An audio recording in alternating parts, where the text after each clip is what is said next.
Muy buenas, vamos a continuar con nuestras clases. En el vídeo anterior hemos terminado la parte dedicada a la escatología del Antiguo Testamento y ahora vamos a pasar a ver la escatología del Nuevo Testamento.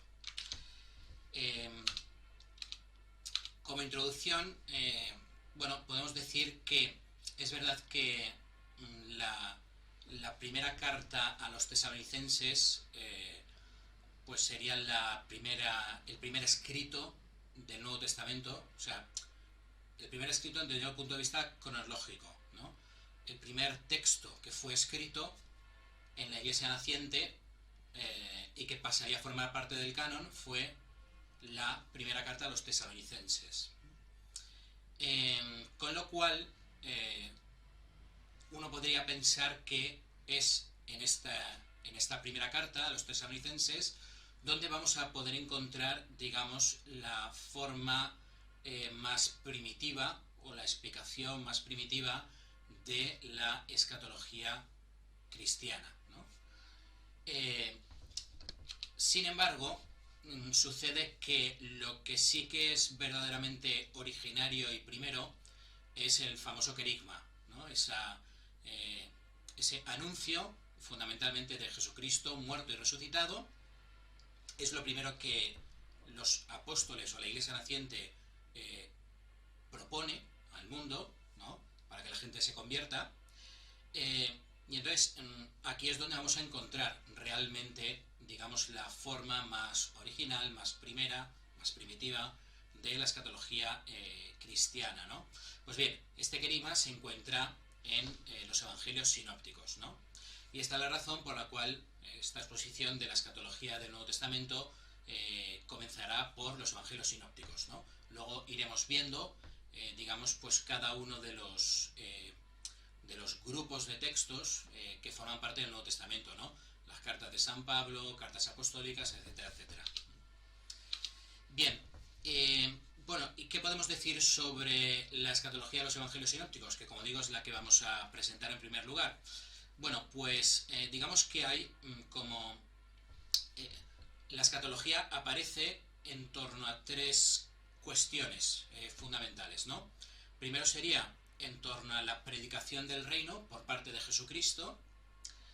En segundo lugar tendríamos el discurso escatológico, aquel que Jesucristo hace cuando los apóstoles admirados por el templo le preguntan, o sea, le hacen esa observación, ¿no? Pues mira qué majestad del templo y tal. No me acuerdo exactamente la expresión, pero bueno, el caso está en que la respuesta de Jesucristo es, pues bueno, no quedará piedra sobre piedra, ¿no? Y a partir de ahí hace un discurso que es el discurso escatológico.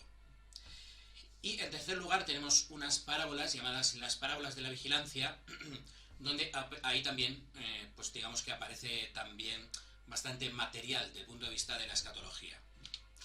Bien, pues con esto vamos a ver la escatología en los evangelios sinópticos, comenzando por esa primera cuestión de la que hablábamos apenas unos instantes, que es la predicación del reino. Bueno, aquí, ¿qué es lo que encontramos? Que, bueno, la palabra reino, basileia, en griego, el Nuevo Testamento está escrito en griego, pues la palabra basileia, reino, tiene un uso masivo, un uso mayoritario en los sinópticos en comparación con el resto del Nuevo Testamento, ¿no? O sea que si uno se pone a ver las veces en las que la palabra basileia aparece en el Nuevo Testamento, se encuentra con que la mayoría de las veces aparece en los evangelios, ¿no? ¿Y esto a qué conclusión nos conduce? Pues bueno, lo que nos conduce es a pensar, a darnos cuenta de que ese término forma, no es un término clave en la predicación de Jesucristo, ¿no? Y por eso, como los evangelios son la presentación de la persona, de las obras, del mensaje de Jesucristo, pues es lógico que ahí aparezca en mayor medida, ¿no? Vale, pues a partir del... Veremos que con el tema del reino, pues ahí efectivamente hay cuestiones que interesan desde el punto de vista de la escatología. Bien, ¿qué es lo que dicen los evangelios sinópticos acerca del reino, ¿no? Aquí os pongo que, bueno, tenéis, digamos, datos más concretos sobre cada evangelio en particular en las páginas 53 a 54 del manual de José Rico Pavés. Allí digamos que va un poco evangelio por evangelio, eh, sin extenderse muchísimo, pero bueno, sí que va tratando cada uno por separado y va explicando algunas cosas en plan más concreto, ¿no? Yo aquí lo que he hecho ha sido una especie de resumen, ¿no? Entonces, por eso digo, en resumidas cuentas, ¿no? Si uno ve los evangelios sinópticos acerca del reino, ¿qué es lo que se dice? ¿O cuáles serían los datos fundamentales? Bueno, pues en primer lugar tendríamos el hecho de que su advenimiento, el advenimiento del reino, eh, coincide, tiene lugar con la era mesiánica. Es decir, que es el Mesías, que es Jesucristo, aquel con el cual, con su persona, con su obra, aquel con el cual ese reino comienza. Ese reino es anunciado sobre todo mediante parábolas. Siempre me acuerdo cuando hablo de esto, me acuerdo de un libro famoso que es Las parábolas del reino. Precisamente el título es así porque la tesis es esa, ¿no? Que todas las parábolas pues están hablando al final del reino. Pero bueno, me acuerdo sobre todo porque me hace gracia el nombre del autor, que es Charles Harold Dodd. Bueno, entonces ahí ese autor, por ejemplo, pues expone este tema, ¿no? El hecho de que todas las parábolas que aparecen en los evangelios, de una forma o de otra, su objetivo siempre es hablar del reino, tratar el tema del reino. Ese reino está presente, está ya presente, ¿dónde? Lo he dicho hace apenas unos segundos, pero bueno, lo repetimos ahora. En la persona misma de Jesucristo. Hay un término ahí muy bonito de Orígenes que habla de Jesús como autobasileia tuceu, o sea, el reino mismo de Dios, es la persona de Cristo, ¿no? Entonces, por eso digo que podemos decir casi que antes que Jesús haga nada, el reino ya está presente, podríamos decir, resumiendo ya todo, con la encarnación. O sea, con el hecho de que el Hijo se haga hombre, ahí ya aparece el reino de Dios, ¿no? Pero bueno, también es cierto que es verdad que pues bueno, Jesucristo, por así decirlo, va a ir construyendo el reino, el inicio del mismo, que es la Iglesia, ¿no? Esto es un tema, digamos, que ha tenido pues un cierto debate en teología, ¿no? Y en relación iglesia-reino, pero bueno, la conclusión o la tesis al final, o lo que indica el Concilio Vaticano II al final es eso, ¿no? Es decir, que la Iglesia es la incoación, el principio, el germen del reino de Dios, ¿no? Y esa Iglesia, y por lo tanto ese reino comenzando, pues es llevado a cabo por Jesucristo, ¿no?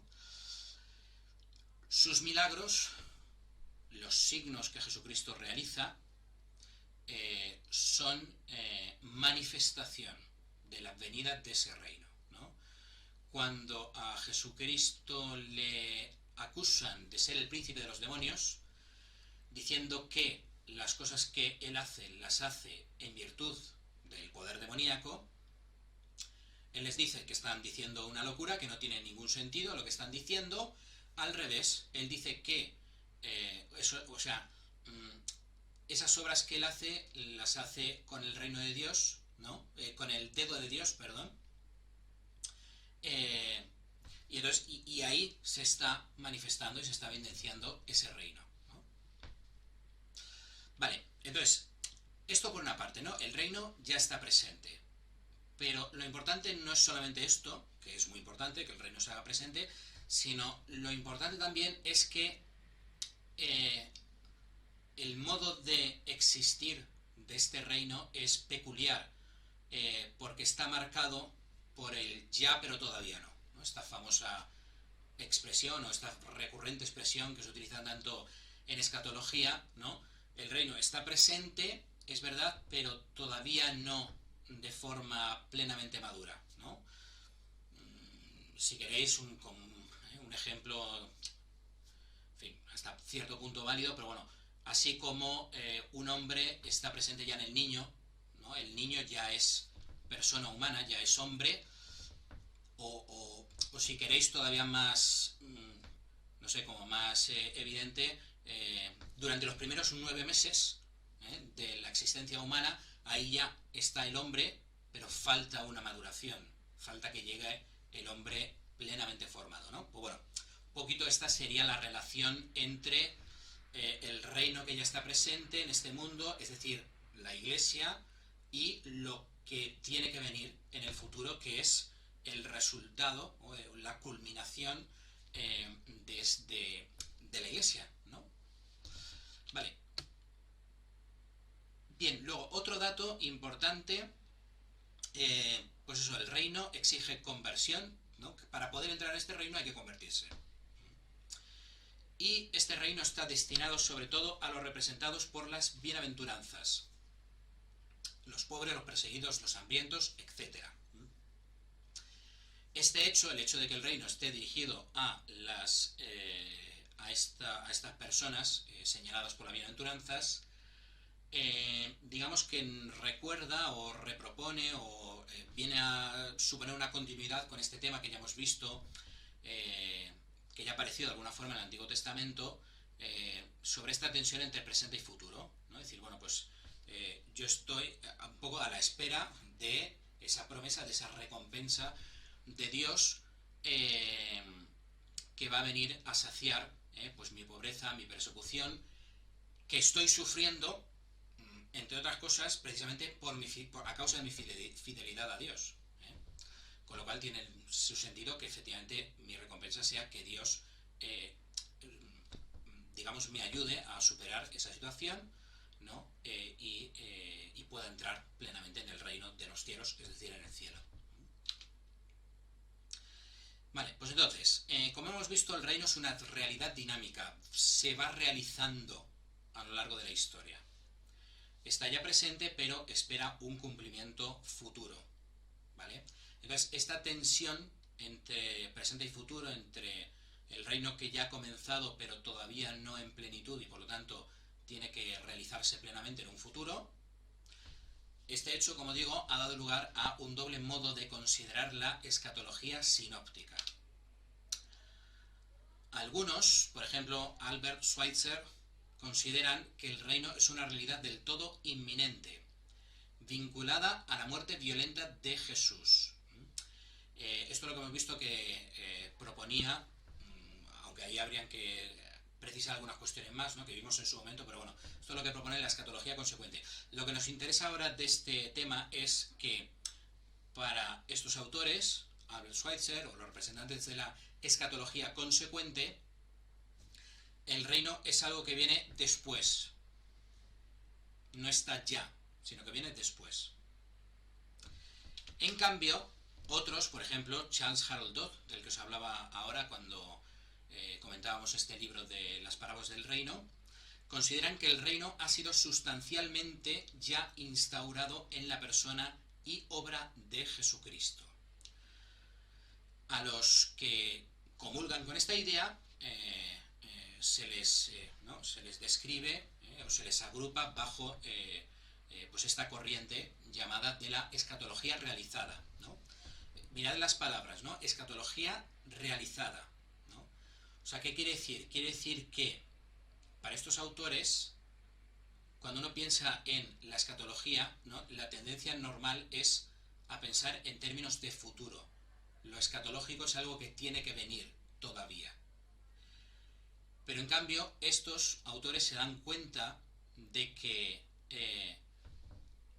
hay elementos escatológicos que ya se han dado en el presente, ¿no?, o incluso en el pasado, ¿no? Porque, por ejemplo, de esto hablaremos en su momento, el cuerpo resucitado de Cristo es un elemento escatológico, pero ha tenido lugar ya en el pasado, ¿no? Con lo cual hay una escatología realizada, ¿no?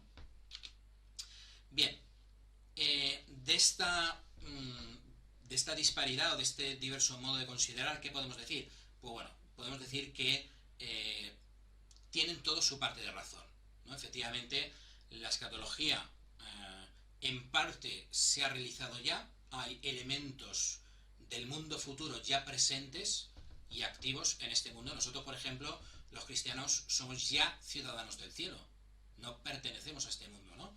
Pero bueno, estamos aquí presentes, entonces ya hay elementos propios de la escatología, pero por otra parte también es cierto que, digamos, lo que tiene que acontecer en el momento escatológico final todavía no se ha dado. Tiene que haber una culminación, ¿no? Por lo tanto, todavía hay cosas que tienen que venir. Vale, esto entonces era por cuanto concernía al tema de la predicación del reino, ¿no? Que como hemos visto es digamos, un primer tema en torno al cual aparecen algunas cuestiones de tipo escatológico. Después tendríamos la escatología de los el discurso escatológico, ¿vale? Se encuentra en varios evangelios. Aquí, bueno, pues viene citado el de Marcos 13, 1:37, probablemente porque sea el primero a ser escrito. Aquí, bueno, entraríamos en la cuestión de la dependencia de los evangelios y tal, pero bueno, al menos la teoría, digamos, común es que el primer evangelio en ser escrito es Marcos, ¿no? Luego ya viene Mateo y Lucas y en última instancia Juan. Mateo y Lucas además dependen en parte de Marcos, ¿no? Entonces Marcos sería el primero, por lo tanto ahí probablemente se cita por eso el discurso de Marcos, pero como digo aparece también en los otros evangelios sinópticos. Bien, entonces yo creo que, bueno, todos lo recordamos, de todas formas me parece que lo tengo por aquí. A ver.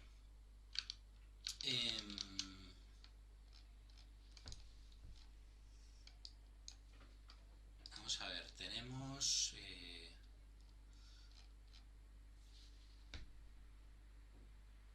aquí está, discurso escatológico. Aquí lo tenemos. Yo creo que lo recordamos un todo, pero bueno, todos, pero lo podemos leer un poquillo. ¿Vale? Cuando salía del templo, le dijo uno de sus discípulos: Maestro, mira qué piedras, qué edificaciones. ¿Ves esos grandes edificios? Serán destruidos sin que quede piedra sobre piedra. Entonces, sentado en el Monte de los Olivos, los apóstoles le preguntan: Dinos, ¿cuándo sucederán estas cosas? ¿Cuál será el signo? ¿Vale? Otra vez, aquí viene también un tema interesante, que es el tema de los signos, ¿no? ¿Cuándo sucederán y qué signos nos los van a anunciar? Bueno, Jesús empezó a decirles, y ahora viene el discurso, que como veis es bastante largo, ¿no? Vamos a leerlo un poquito solo, digo, tampoco merece la pena, lo conocemos todos ya. Bueno, estad atentos para que nadie os engañe, vendrán muchos en mi nombre diciendo yo soy, engañarán a muchos. Cuando oigáis hablar de guerras y noticias de guerra, no os alarméis, todo esto ha de suceder, pero no es todavía el final. Se levantará pueblo contra pueblo, reino contra reino, habrá terremotos en diversos lugares, habrá hambres, ¿vale? Mirad por vosotros mismos, os entregarán en los tribunales, ¿no? Tal. Pero bueno, es necesario que antes que sucedan estas cosas se anuncie el Evangelio a todos los pueblos. Bien, no os preocupéis, lo que tenéis que decir, el Espíritu Santo os ayudará. Y a continuación, pues eso, viene una serie de imágenes que formaban parte del lenguaje apocalíptico, ¿no? Por eso, yo me acuerdo que hay probablemente sea en la escatología de Ratzinger, donde Ratzinger comenta que el discurso escatológico es probablemente uno de los pasajes de más difícil interpretación del Nuevo Testamento, por toda esta imaginería que tiene esta confusión de planos, porque aquí está hablando Jesucristo de lo que le sucede a Jerusalén, pero también en relación con el final del mundo. O sea, es muy complicado, ¿no? Bueno, el caso está en que tenemos pues expresiones que todos sabemos muy bien, que son muy llamativas, ¿no? Cuando veáis la abominación de la desolación erigida donde no debe, entonces los que viven en Judea huyan a los montes. Hay de las que estén encintas o criando en aquellos días. Orad para que no suceda en invierno. Si algunos dice el Mesías está aquí o allí, no le creáis. Surgirán falsos mesías, falsos profetas que harán signos y portentos para engañar, si fuera posible, a los elegidos. Pero vosotros estad atentos. Un tema bastante recurrente es el de la invitación a la vigilancia. Bien, y ahora es donde vienen todas estas imágenes tan sorprendentes, ¿no? En aquellos días, después de esa gran angustia, el sol se oscurecerá, la luna no dará su resplandor, las estrellas caerán del cielo, los astros se tambalearán. Entonces verán venir al Hijo del Hombre sobre las nubes, la parusía, con gran poder y gloria. Enviará a los ángeles, reunirá a sus elegidos para juzgarlos, que así estamos tentados de añadir, de los cuatro vientos, desde el extremo de la tierra hasta el extremo del cielo. Vale, pues ahí tenemos el discurso escatológico y, como os explicaba, el objetivo sería el de exhortar a los discípulos a la vigilancia y a la perseverancia frente a las dificultades que vendrán. ¿Vale? Está claro al leer ese discurso que se avecinan tiempos difíciles, van a haber pruebas y, por lo tanto, para no sucumbir a esas pruebas, pues hay que estar vigilantes y hay que perseverar. Este discurso agrupa importantes contenidos escatológicos que, de forma sintética, vamos a considerar ahora mismo, ¿no? Otra vez aquí hago un resumen para más detalles respecto a la estructura del discurso y a temas concretos del mismo. Podéis ir a las páginas 55-56 del manual de José Rico Pavés. Bien, entonces, ¿qué cosas podemos sacar en claro, ¿no? Así de forma resumida. Bueno, por una parte, el discurso atestigua firmemente la parusía, es decir, la futura venida de Jesucristo, lo cual supondrá el fin de la historia. Se afirma claramente, y también se afirma juntamente con esa parusía viene el fin, ya se termina este mundo. Todos los hombres son reunidos de los cuatro costados de la tierra para ser presentados ante Jesucristo. Bien, ante esta situación, ante esta parusía, la actitud que se espera del discípulo es la vigilancia, ¿no? Aquí tenemos también parábolas, las vamos a ver también en parte, ¿no? Donde, pues, por ejemplo, el criado fiel, ¿no? Donde, bueno, se deja a uno al cargo de la casa, pero entonces el Señor tiene que volver, y lo ideal es que cuando el Señor vuelva, pues ese siervo esté preparado para recibirle, ¿no? Con lo cual, para estar preparado hay que estar vigilante, no hay que dormirse. Por otra parte, Jesús subraya la absoluta incertidumbre respecto al momento de su retorno. No se sabe el día ni la hora, estas cosas sucederán, no se sabe el momento en el que sucederán. Es verdad que hay unas señales, pero estas señales, más que indicar la cercanía de la parusía del Señor, por lo tanto del fin, lo que hacen es contribuir a mantener la actitud de vigilancia. Sobre las señales ya hablaremos más adelante, en la parte, digamos, sistemática, cuando hablemos de la parusía. Pero bueno, lo que podemos decir por ahora es que, en cierto sentido, esas señales se están ya produciendo desde siempre, podríamos decir, ¿no? Con lo cual, y luego otra cuestión es que, aunque haya señales, el dato de que no se puede saber ni el día ni la hora, y que hay una incertidumbre ahí, pues se tiene que mantener también, ¿no? Con lo cual, que haya esas señales no quiere decir que esté ya a punto. O sea, puede ser que sí, puede ser que no se sabe, simplemente. Es algo que solamente sabe Dios. Bueno, finalmente el discurso señala claramente la centralidad de Cristo, protagonista triunfal del desenlace último de la historia, al que se unirán todos los elegidos, ¿no? Bien, Cristo está en el centro. Su regreso es lo que marca el fin, ¿no? El término de este mundo, y el comienzo de la vida eterna para los elegidos, ¿no? Y como digo, todo tiene que ver con el Señor, ¿no? ¿Vale? Es un dato también importante, ¿no? Esta centralidad de Cristo. Bien, finalmente tenemos las parábolas de la espera vigilante. El autor del primer evangelio, San Mateo, el primer evangelio es San Mateo, el cual, ya hemos dicho, para su redacción se serviría, entre otras cosas, del evangelio de Marcos, retoma y amplía las exhortaciones finales del discurso escatológico que está presente en el Evangelio de San Marcos. Entonces, en estas parábolas, San Mateo insiste en el aspecto sorprendente, sorpresivo, inesperado totalmente de la venida del Hijo del Hombre, que volverá como un ladrón en la noche, ¿no? Esta es una imagen que sirve precisamente para poner de manifiesto eso, lo inesperado absolutamente de ese regreso del Señor.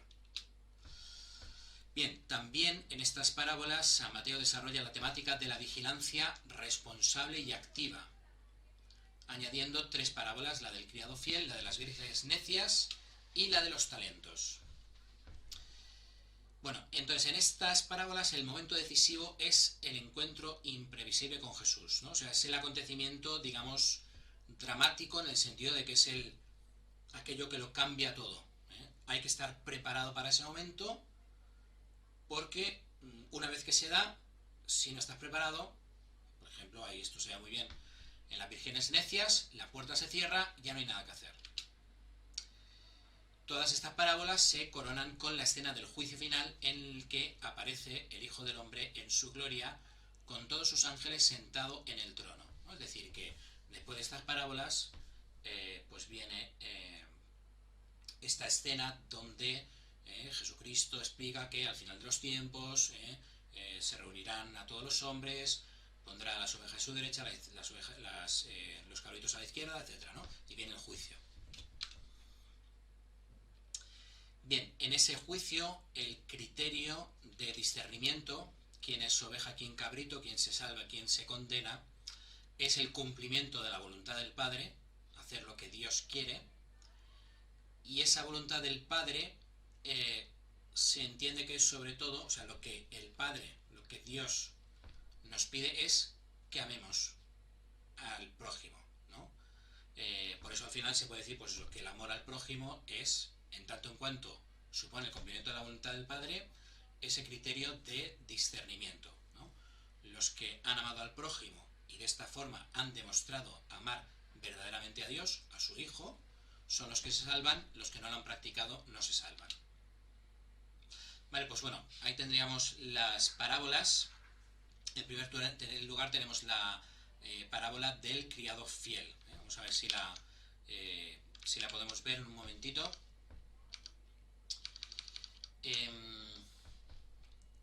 A ver, creo que lo tenemos por aquí.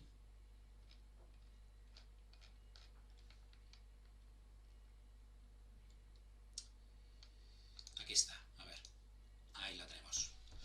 ¿Vale? Parábola del siervo fiel. ¿Quién es el criado fiel y prudente a quien el Señor encarga de dar a la servidumbre la comida a sus horas?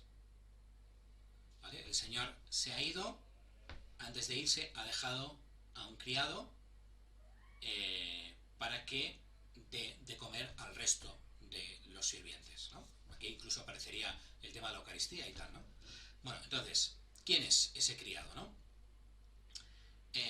Es el que ha cumplido su tarea, ¿no? Bienaventurado ese criado si el Señor al llegar lo encuentra portándose así, cuidando de sus siervos, ¿no? Del resto de la servidumbre.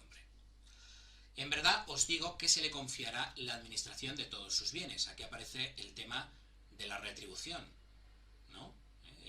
El premio que se le da a la fidelidad, al buen hacer de ese siervo durante la ausencia de su señor. Pero si dijere aquel mal siervo para sus adentros, mi señor tarda en llegar. Aquí también hay un detalle interesante sobre el tema, lo veremos también más adelante, del retardo de la parusía, ¿no? Porque es decir, hay una cuestión, digamos, que siempre suscita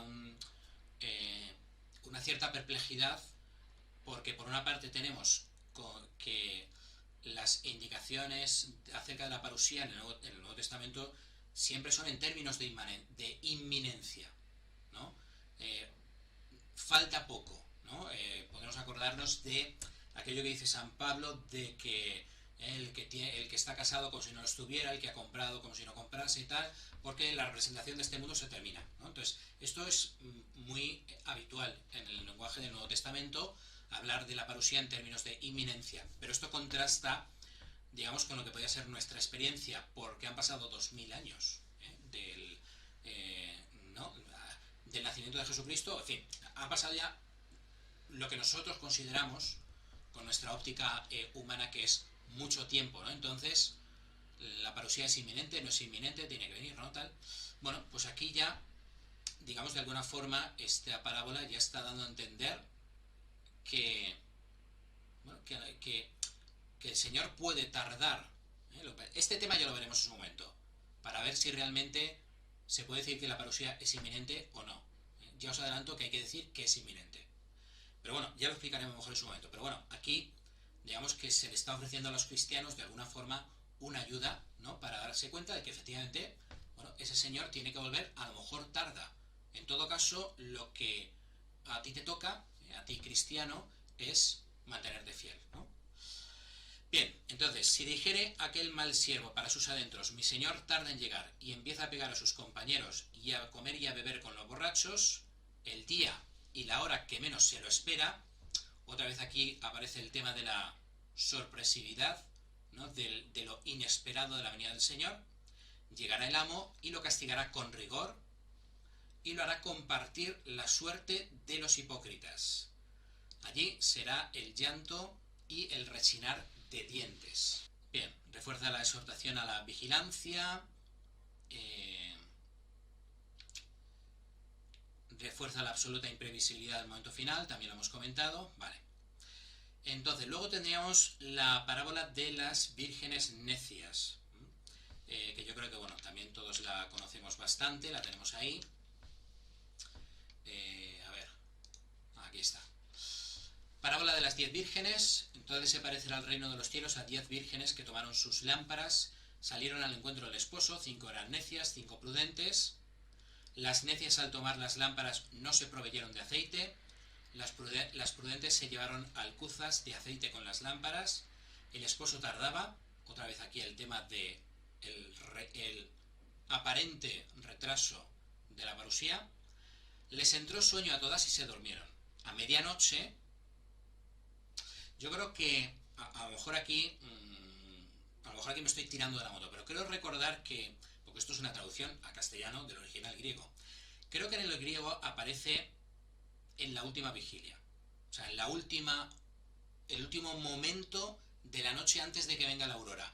Por lo tanto, ha habido un retraso notable, o sea, ha venido al final, ¿no? Pero bueno, a lo mejor me equivoco, pero yo creo que no del todo. En todo caso, a medianoche, se oyó una voz que llega al esposo, salida a su encuentro. Entonces se despertaron todas aquellas vírgenes y se pusieron a preparar sus lámparas. Las necias dijeron a las prudentes, dadnos de vuestro aceite, se nos apagan las lámparas. Las prudentes contestaron, si acaso no hay bastante para nosotras y vosotras, mejor es que vayáis a la tienda y os lo compréis. Mientras iban a comprarlo, llegó el esposo, las ha pillado no preparadas, no han sido prudentes, precisamente, no han sido vigilantes. Por lo tanto, pues eso, mientras estaban fuera, llegó el esposo y las que estaban preparadas entraron con él al banquete de bodas, se cerró la puerta. Más tarde llegaron también las otras vírgenes diciendo, Señor, Señor, ábrenos. Señor, Señor, ¿no? Pero él respondió, en verdad os digo que no os conozco. Por lo tanto, velad porque no sabéis el día ni la hora. Bien, pues bueno, ahí tenemos pues eso, esta parábola que todos conocemos muy bien, donde se insiste en la necesidad de la vigilancia. Este sería, digamos, como el tema principal, ¿no? De quien escucha esta parábola es que entienda que tiene que estar vigilante, tiene que estar preparado para ese momento en el que Jesucristo vuelva, ¿no? Otra vez se pone de manifiesto la imprevisibilidad de la venida del Señor y la importancia de ese momento. Es un momento sin retorno. O sea, es un momento en el que o estás preparado o el tren ha salido ya y ya lo has perdido, ¿no? Con lo cual es muy importante estar, o sea, no dormirse, estar preparado y aprovechar bien ese momento, ¿no? Bueno, finalmente tenemos la parábola de los talentos. Mateo 25, 14, 30. Vale, otra vez podemos venir aquí, la tenemos a continuación. Explica a Jesucristo que el reino de los cielos es como un hombre que al irse de viaje llamó a sus siervos y los dejó al cargo de sus bienes. A uno le dejó 5 talentos, a otros 2, a otro 2, a otro 1, a cada cual según su capacidad. Luego se marchó. El que recibió 5 talentos fue enseguida a negociar con ellos y ganó otros 5. El que recibió 2 hizo lo mismo, ganó otros 2. En cambio, el que recibió 1 fue a hacer un hoyo en la tierra y escondió el dinero de su señor. Al cabo de mucho tiempo viene el señor de aquellos siervos, se pone a ajustar las cuentas con ellos. Se acercó el que había recibido 5 talentos, le presentó otros 5, diciendo: Señor, 5 talentos me dejaste, mira, he ganado otros 5. Su siervo le dijo: Bien, siervo bueno y fiel, como has sido fiel en lo poco, te daré un cargo importante. Aquí viene el tema de la recompensa. Entra en el gozo de tu señor, ¿vale? Lo mismo parecido sucede con el que tiene 2 talentos y luego viene el que tiene 1. Se acercó el que había recibido un talento y dijo: Señor, sabía que eres exigente, que sigas donde no siembras, recoges donde no esparces. Tuve miedo, fui a esconder tu talento bajo tierra, aquí tienes lo tuyo. El Señor le respondió: eres un siervo negligente y holgazán. No has aprovechado el tiempo que te he dado en mi ausencia. Con que sabías que siego donde no siembro y recojo donde no esparzo, pues debías haber puesto mi dinero en el banco, para que al volver yo pudiera recoger lo mío con los intereses. Quitadle el talento y dádselo al que tiene 10. O sea, es un castigo a ese siervo inútil, echadlo fuera. Comunión con Dios. No estás en comunión con Dios, estás fuera. La puerta se cierra, ¿no? O sea, las parábolas son muy parecidas, ¿no? Echadlo fuera a las tinieblas, allí será el llanto y el rechinar de dientes. Vale, pues aquí tenemos esta parábola de los talentos, que añade el hecho de que la espera, además de ser vigilante, tiene que ser productiva. O sea que Dios espera unos frutos que tenemos que darle. Una multiplicación, una gestión de esos talentos que Dios nos ha dado. Vale, después de estas parábolas, como decíamos, viene el pasaje del juicio. El juicio, el cual tendrá lugar al final de los tiempos, cuando Jesús pondrá de manifiesto la verdad de cada uno acerca del amor ante los necesitados. Verdadera representación de Cristo juez, ¿no? Ya lo hemos dicho, bueno, ya lo conocemos todos muy bien, ese pasaje donde, pues eso, Jesucristo explica que al final de los tiempos Él vuelve, separa a los buenos de los malos y felicita a unos por haberle amado en aquellos que sufrían. En base a eso se les da la recompensa y les echa la reprimenda a aquellos que no han demostrado ese amor y por lo tanto se les da el castigo. Bien, pues yo casi lo dejaría por aquí para no comenzar con la escatología en San Pablo, que va a ser el siguiente apartado, que nos va a llevar un cierto tiempo y eso haría que el vídeo quizás se prolongase mucho, ¿vale? Pues lo dicho, lo dejamos aquí. Y en el próximo vídeo, pues bueno, continuaremos viendo la escatología del Nuevo Testamento, viendo, pues bueno, qué es lo que se dice de la misma en San Pablo, qué es lo que se dice de la misma en los escritos de San Juan, muy importantes. En fin, ya lo veremos en el próximo vídeo. Hasta luego.